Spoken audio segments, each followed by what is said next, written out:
राम राम भाई सारे भैया ने, कैसे हो आप सभी। उम्मीद करता हूँ सब अच्छे होंगे। तो भाई कल स्टंट मारते टाइम अपने ट्रैक्टर में पता नहीं क्या दिक्कत हो रही थी। मैंने एक बार बैक कैमरा कर लेता हूँ, दिखाता हूँ आपको। ये देखो, मैंने सोचा ये कटर पिन होती है जो, मैंने सोचा ये टूट गई होगी, लेकिन ये भी सही थी और कोई नहीं, ये टूट रही थी, मैंने ये चेंज कर दी। और अभी भी यार दिक्कत है गियर में, पता नहीं क्या दिक्कत है। बैक गियर ये देखो, बैक गियर नहीं लग रहा इसका, ये देखो आई सोरा सोरा लग रहा है। और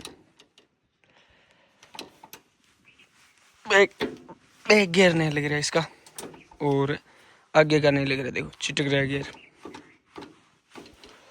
तो भाई सुबह में पत्ते लगा रहा था, ये देखो इतनी लगा दी, लगभग 1 बीघा के आसपास। उस टाइम वीडियो नहीं बना पाया मैं, क्योंकि फ़ोन पकड़ने वाला कोई था नहीं।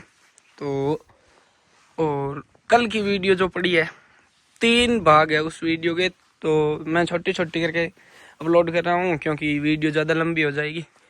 और देखो आप वीडियो एंड एंजॉय करो, कमेंट करके बताइए वीडियो कैसी लगी आपको।